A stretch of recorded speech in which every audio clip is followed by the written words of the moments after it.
Hello, everyone. This is Tom Fox, back for another episode. Today, we actually have a blast from the past as Ant Stevens, CEO and president of 6Clicks, joins us. We're going to talk a little bit about 6Clicks. We're going to talk a whole lot about ChatGPT. So, Ant, first of all, I know it's very early in Auslan, so thank you so much for taking the time to visit with me today. No problem at all. Thanks, Tom. Great to be here.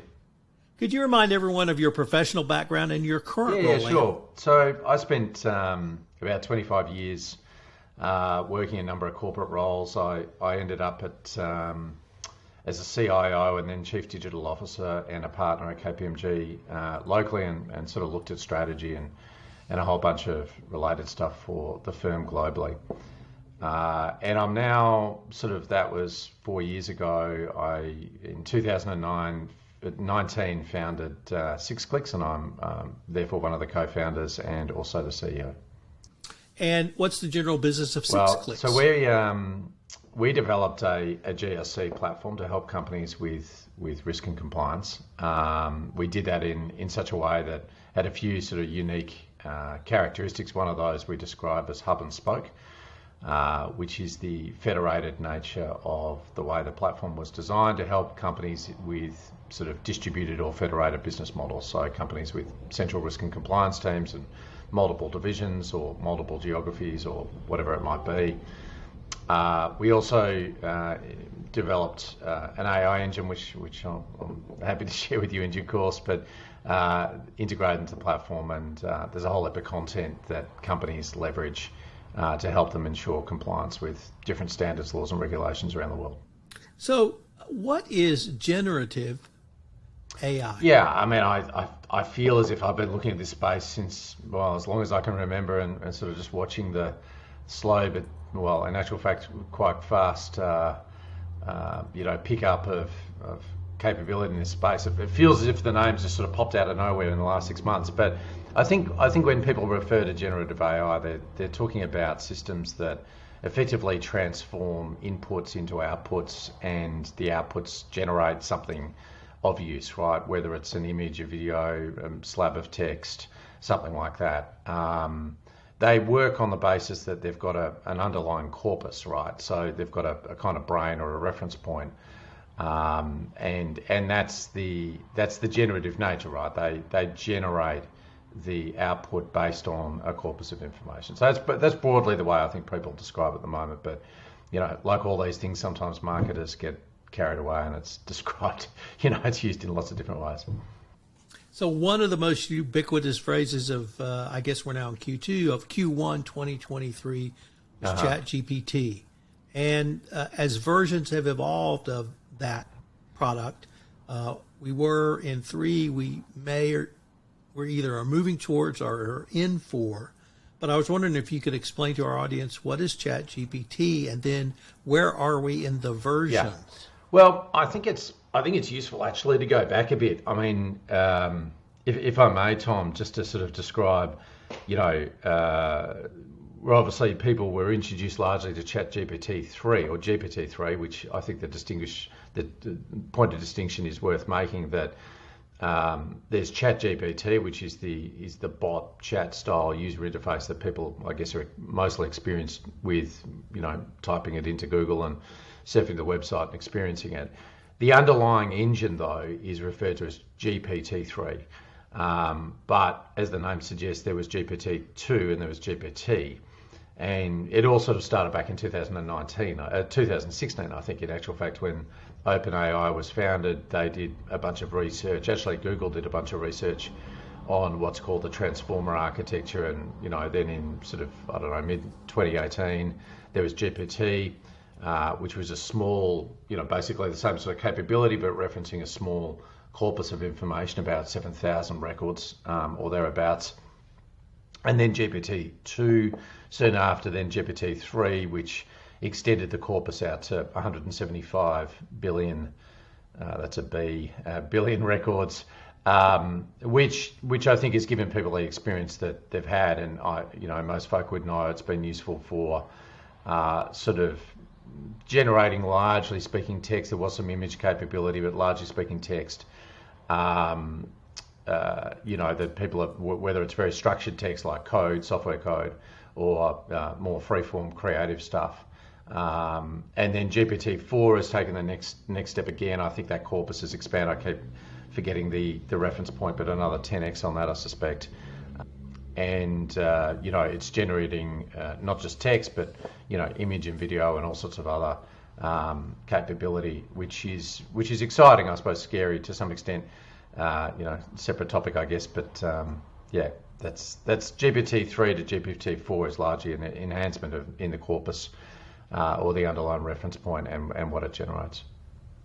So when I was, I think 9 or 10, my parents bought our first Encyclopedia Britannica. And I cannot tell you how excited I was to get Encyclopedia Britannica. And that was a huge deal in my house. It was a huge deal to my parents, to me and my sister, because we literally had the world at our fingertips. And any successive edition that came out or update, we would get that. But we could look at any topic or any subject in the world through Encyclopedia Britannica. And when I first heard of ChatGPT, I felt that same sort of excitement. But ChatGPT takes that a step further, and I think I heard you say that you can make an inquiry, or what we used to do, look up in Encyclopedia Britannica.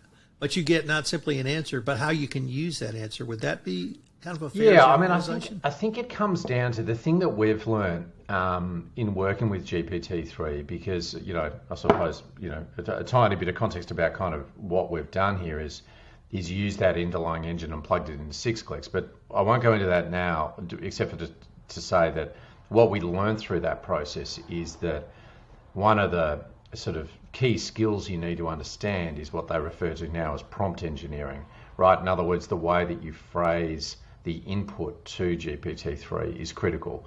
You can ask, as we know, when you and I are talking, you can ask the same question, you can phrase it in half a dozen different ways, and I'll probably respond the same way, or at least to a large extent, because I understand kind of what you're getting at. But in a GPT-3 sense, you can get different answers, and I think the trick is to phrase the question or phrase the prompt in a way that generates the best possible outcome. And that includes things like being able to asking GPT-3 to structure the response in a particular way, right? That might be breaking it down into sections, it might be putting headings, it might be creating an introduction and then a body and then a conclusion, the sort of stuff that you read, learn at high school in terms of how to structure a story. All of those sorts of things can be prompted to the engine, and therefore you get a different result. But likewise with software code, you can give the system a lot of context first. So you can say, here's a whole heap of existing text related to either where I've got to or where I want to go, and then here's the prompt in terms of here's the question I want you to solve for. So that's broadly the way it works. The prompt engineering stuff is fascinating to me, because it's sort of, a lot of people I think are feeling, perhaps threatened or to an extent vulnerable with, GPT-3 or 4, or the entire generative AI, explosion we've seen over the last 6 months, because they feel, perhaps these engines are going to replace their day jobs or somehow, put them out of work. I think it's like a lot of technology, though, that you end up, sure, there's things that do get displaced, but there's also fantastic new opportunities that emerge, and prompt engineering is, I think, one of those. I really have little tolerance for people who are not fully embracing all technology. I'm a student of history, so my favorite term, of course, is Luddite. But I see this as not simply something to be celebrated, but fully embraced. Because, as you suggest, it provides me a much wider set of options for responses. I won't pretend to say it knows compliance better than me, but I won't pretend. I will say it can create more content than I can create. It allows me to expand out however I choose to use that, whether it's in-house, whether it's writing a paper, whether it's doing something. And so how do you see ChatGPT really reshaping compliance, or perhaps more gently, how is this a tool the compliance professional can utilize? I mean, that's sort of the at 6clicks we we've seen this coming. We watched, in the very early days, we actually implemented AI 3 years ago now into our platform for a couple of business reasons, or to help companies with specific problems that they've got. One of those relates to understanding the overlap between standards, laws, and regulations. As we all know, if you take an area like cybersecurity or health or financial services regulation, and depending on where you operate, you end up needing to comply with different regulations across different states or geographies, perhaps. We all know, though, just through sort of basic experience or common sense, that there's a lot of overlap between those things. And if you can reduce the overlap and look at what's genuinely unique to the areas that you're operating, then that helps you sort of streamline your compliance undertaking. So we see that, we implemented that using not GPT capability, but in actual fact, Google's BERT model back in 2020. You can do the same thing with GPT, though. It's very good at understanding and quickly, as you pointed out, doing stuff at sort of speed and scale and quality, and by quality I mean consistency. I think better than humans, right? So if you're looking to understand what are the differences between X and Y, you can leverage GPT-3 to do that. The other area that we implemented within our platform and use artificial intelligence to help people with is understanding gaps between policies, right? So if you take a policy that an organisation's got and a bunch of regulations that they need to be compliant with, our artificial intelligence engine in seconds kind of says, here are the gaps, right? Here are the controls that are missing, or here are the areas that are not covered completely. So again, another effective use of artificial intelligence. In terms of GPT-3's integration into our platform, and I think I can talk a bit about sort of what we've done and where we're going there.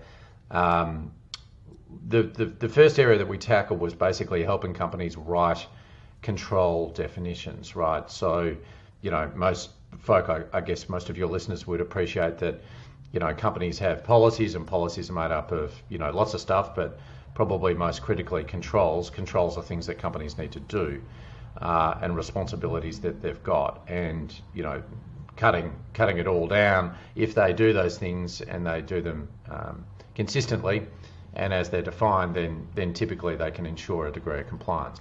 The trick is actually writing those control definitions and writing them in accordance with the underlying regulations, right? So, increasingly companies, it's a thing we see very regularly. Of course, it's very much the case at the big end of town, but I think all companies now recognise they've got lots of different standards, laws or regulations to comply with. It's not just one or two, it might be half a dozen.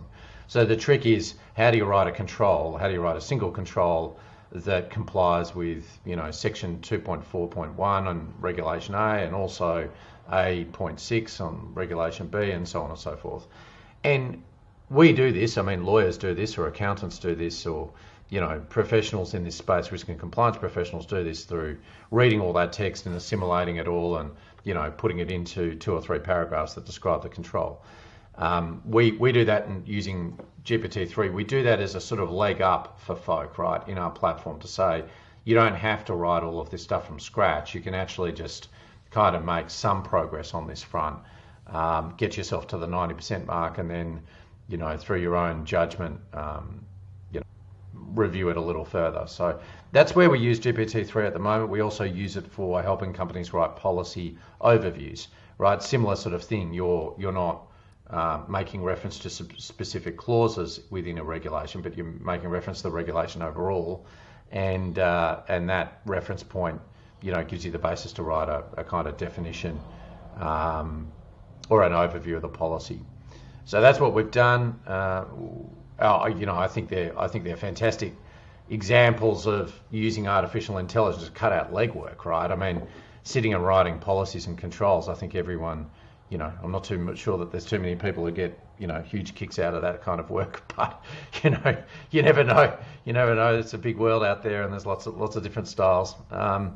But You yeah, don't have that's too many right. lawyers, though. That's kind of what we do, and there's plenty of other examples I can share if you like, of where we're sort of planning the introduction of the GPT capability into our platform to basically speed things up, generate content, get people to the 80-90% mark, rather than them having to do a lot of that legwork themselves. I wanted to ask you what ChatGPT cannot do, but I want to maybe rephrase that, because you've really come very close to touching on it several times, and that's the Right. human element. And for those people who might think this is going to take their job, I would echo your sentiment that it will allow you to have a wider body of information, or perhaps even work product available to you. But at the end of the day, it's still going Yeah. to have a human put it together. And so maybe could you, if what GPT can't do is not the right way to phrase it, Yeah, what's the right, role that's of the right. human in Yeah. utilizing the information? I think it's like I talk to customers just about every day, at some stage in their journey. And what I've learned is that, there are so many organizations that are still what I call bogged down in spreadsheets, right? They're down at a sort of, reasonably low level of maturity, trying to get their ducks lined up to be able to report, ultimately provide some confidence to, boards, executive teams, or external stakeholders on where they're at. Right now, you could kind of take what I've just said and put a whole heap of examples around that, but in essence, that's kind of where most folk are at. I think that leaves a huge opportunity for people to actually add a lot more value to their organisations if some of that grunt work was done, a lot quicker and a lot easier using artificial intelligence like GPT. And it leaves the opportunity then for people to do things that I think are really, lacking in a lot of domains in business, particularly around risk and compliance, and that is, stakeholder management, communication, and ultimately judgment around kind of at an overall level, what should we do and where should we prioritize things. And I feel as if that's a really, really important skill, because not just that, it's important to organizations, but it's important for humans to do it. Because I think, Tom, you and I are talking about, in a business context, where should we prioritize, our investments, or where should we prioritize our focus or our resourcing, is probably going to arrive at a good outcome when you and I talk about it and arrive at consensus.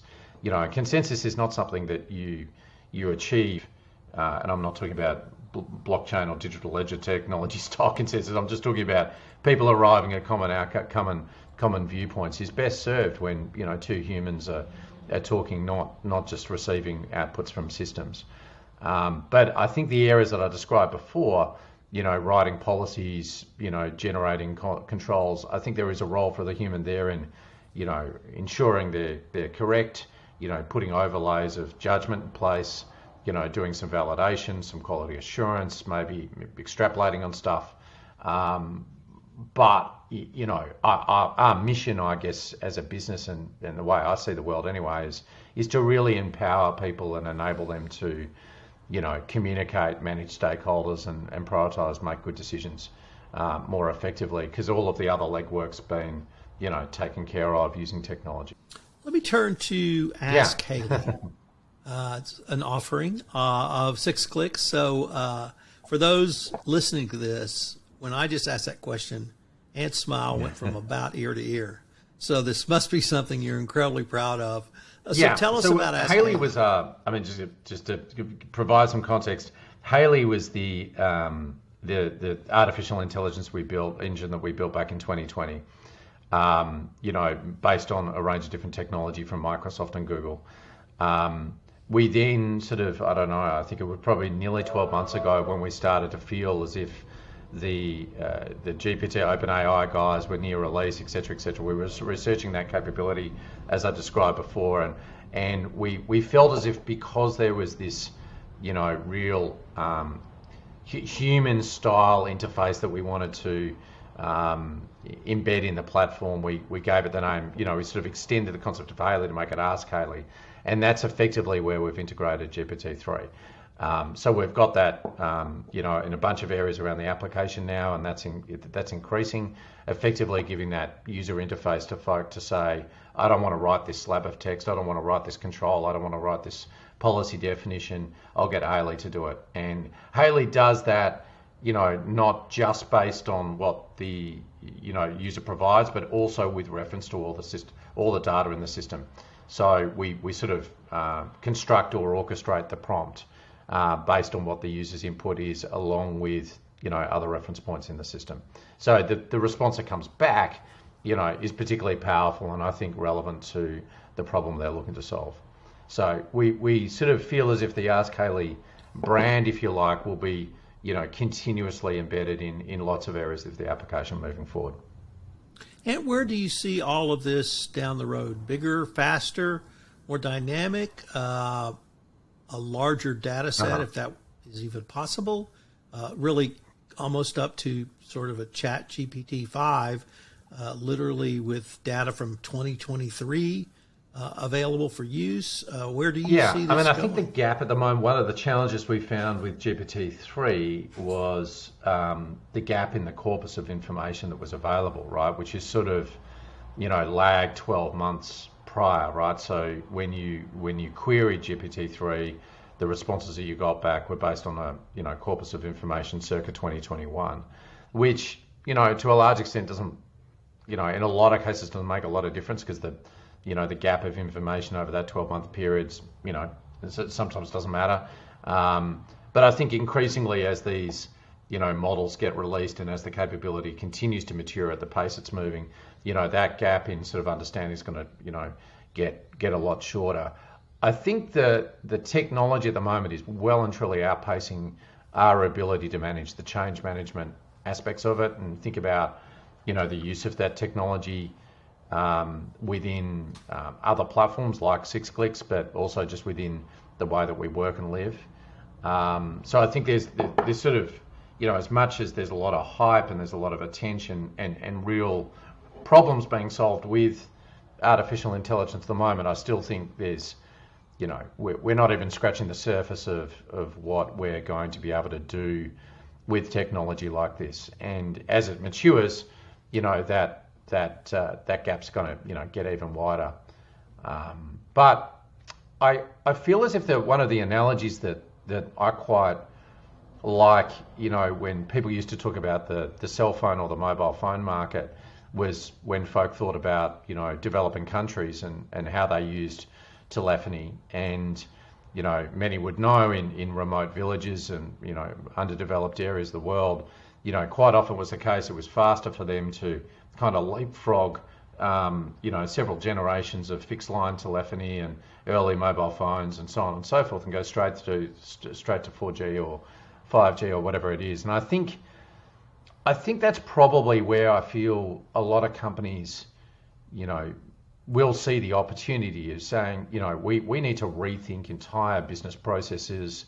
We need to rethink sort of, the customer experience, the way we engage, the way that we review stuff, and really, embrace technology quickly and take that mind shift, not incrementally, but sort of a leapfrog style approach to it. And I think really exciting things will come as a result of that kind of approach. So yeah, I mean, and unfortunately, no, I was just going to say, look, it's bewildering to think even more than 12 months out here. The minute you start thinking 5 or 10 years out, it's sort of out of control in terms of what the opportunities are. But certainly an exciting space. Unfortunately, we are near the end of our time for this episode. But before we leave, I wanted to ask you if our listeners wanted more information on any of the topics we've touched on, or on yourself, what would be the best place or places for them to go? Well, I'd suggest folk head to our website, www.6clicks.com. There's a whole heap of information there if you'd like to get in touch with us as well. Please, or contact me directly. LinkedIn's a pretty good option. My LinkedIn tag, I think, is Ant P. Stevens. You can find me there, or email me at anthony@sixclicks.com. And I wanted to thank you again for taking the time to visit with me, particularly recognizing the hour of the day you're talking to me. And I look forward to continuing this Thanks, Tom. conversation. Appreciate it.